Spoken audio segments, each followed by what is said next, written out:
یہ ایک لمبی حدیث ہے جس کا میں آپ کو یہاں پہ تھوڑا سا خلاصہ سنانے والی ہوں کہ اللہ سبحانہ تعالیٰ بندے کو بلائے گا اور فرمائے گا اے بندے، ہر بندے کی بات ہے، اب یہ نہیں ہے کیونکہ کبھی ایسا ہوتا ہے نا کہ ہم ایسی بات سنتے ہیں پھر ہم کہتے ہیں کہ نہیں یہ تو اس کے بارے میں ہے، یہ تو اس کے بارے میں ہے، بس میں ٹھیک ہوں۔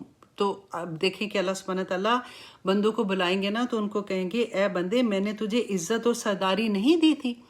کیا میں نے تجھ کو زوجہ نہیں دی؟ کیا میں نے تیرے لیے گھوڑے اور اونٹ مسخر نہیں کیے؟ کیا میں نے تجھے آرام کی حالت میں نہیں چھوڑا تھا؟ یہ ہم سب کی کوشچن ہے نا، ہمارے ساتھ بھی اللہ سبحانہ تعالیٰ نے ایسے کیا ہوا ہے۔ تو بندہ کیا کہے گا؟ بندہ کہے گا کہ کیوں نہیں میرے اللہ۔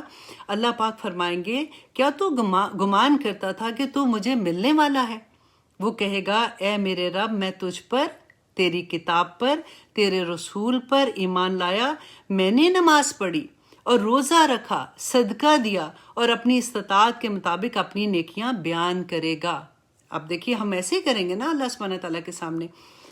اللہ اکبر۔ اللہ سبحانہ تعالیٰ فرمائیں گے کہ ابھی پتہ چل جاتا ہے، پھر اس سے کہا جائے گا کہ ہم تیرے خلاف اپنے گواہ بھیجتے ہیں۔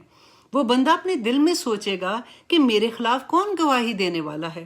پھر اس کے منہ پر مہر لگا دی جائے گی اور اس کی ران، اس کی ہڈی، اس کا گوشت، اس سے کہا جائے گا کہ اب تم بولو، اور وہ اس کے اعمال بیان کر دیں گے، اور یہ وہ منافق ہوگا جس سے اللہ سبحانہ تعالیٰ ناراض ہوں گے۔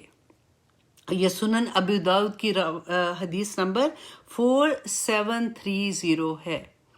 اب دیکھیے کہ یہ لوگ وہ ہیں جو نماز بھی پڑھتے تھے، زکوٰۃ بھی دیتے تھے، سارا کچھ آپ نے دیکھا نا۔